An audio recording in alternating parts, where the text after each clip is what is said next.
ఎడారిలో జలధారలు. రచన doctor K. Job Sudarshan. ప్రేమలో భయం ఉండదు. యోహాను మొదటి పత్రిక 4:18. చాలా రకాల వ్యాధులున్నాయి. నీటి మూలంగా సోకేవి, వంశపారంపర్యంగా వచ్చేవి, నీ జీవిత విధానం మూలంగా దాపురించేవి ఎన్నెన్నో. వీటన్నిటిలోకి భయానకమైనది క్యాన్సర్. మనుషులు రాబోయే రోజుల్లో క్యాన్సర్కి తప్పకుండా మందు కనిపెడతారు. అప్పటిదాకా మనిషి క్యాన్సర్ విషయంలో నిస్సహాయుడే. క్యాన్సర్ని జయించిన వారు కూడా ఉన్నారు. స్వస్థపడడం ద్వారా కాదు, లెక్క చేయకపోవడం ద్వారా. వారిలోని నిబద్ధత, స్వధర్మ పాలన, తమ దేవుని పట్ల ఉన్న విశ్వాసం ఎదుట క్యాన్సర్ తలవంచింది.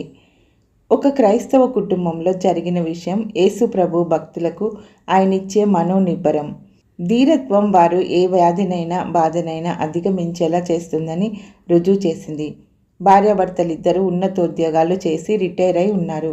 భర్తకు ప్రాణాంతక వ్యాధులున్నాయి. ఆయన భార్య క్షణక్షణము ఆయన్ని కనిపెట్టుకొని చూస్తూ అవసరతలు తీరుస్తూ ఆసరాగా మసులుకుంది. భర్తకు ఆందోళన ఎక్కువ. ఆయన మనసు ప్రశాంతంగా ఉంటే ఆయన కొంతకాలం సంతోషంగా జీవిస్తాడు. ఇంతలో తనకు రొమ్ము క్యాన్సర్ సోకినట్టుగా ఆమెకు అర్థమైంది. ఆమెకు తప్ప భర్తకి, పిల్లలకి, బంధువులకి, మిత్రులకి ఎవరికీ తెలియదు. తనకున్న క్యాన్సర్ గురించి భర్తకు తెలిస్తే గాబరా పడతాడని ఆ విషయం తనలోనే దాచుకుంది. పిల్లలకు తెలిస్తే చికిత్స కోసం తనని తీసుకువెళ్తారని, భర్తను చూసుకునే అవకాశం ఉండదని వారెవరికీ చెప్పలేదు. క్యాన్సర్ లోపల ఆమె శరీరాన్ని తినివేస్తూ ఆమెను చిత్రహింస పెట్టింది. ఆమె చెల్లించలేదు. అలానే మౌనంగా భరించింది. భర్తకి ఏమి ఆందోళన కలగకూడదనే ఉద్దేశంతో. దేవుని ఏర్పాటేమో. భర్త మరణానికి ముందు రోజే ఆమె క్యాన్సర్ విషయం పిల్లలు కనుగొన్నారు. క్యాన్సర్ సంగతి అలా దాచి ఉంచడం వివేకమా అన్నది వేరే ప్రశ్న. ఆమె ప్రేమను, అంకిత భావాన్ని క్యాన్సర్ ఏమీ చేయలేకపోయింది. గుండెల్లో అగ్ని దాచుకుని శరీరం ఛిద్రమైపోతున్నప్పటికీ చిరునవ్వుతో భర్తకు సపర్యాలు చేసిందామె. హైందవుల్లోనైతే ఇలాంటి ఇల్లరికి గుడి కట్టించి కలకాలం పూజలు చేస్తారు. క్యాన్సర్కి బలమేముంది? క్యాన్సర్ భయాన్ని కూడా వెళ్ళగొట్టగలదు ప్రేమ.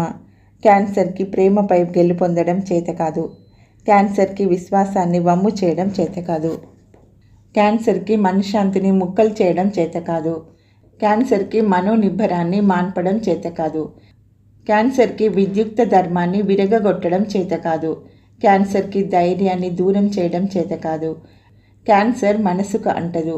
క్యాన్సర్ నిత్య జీవాన్ని నిర్వీర్యం చేయలేదు. క్యాన్సర్ ఆత్మను ఆర్పలేదు. విశ్వాసి గుండెల్లో కొలువై ఉన్న అచంచల విశ్వాసం ముందు క్యాన్సర్ ఏమి లెక్క?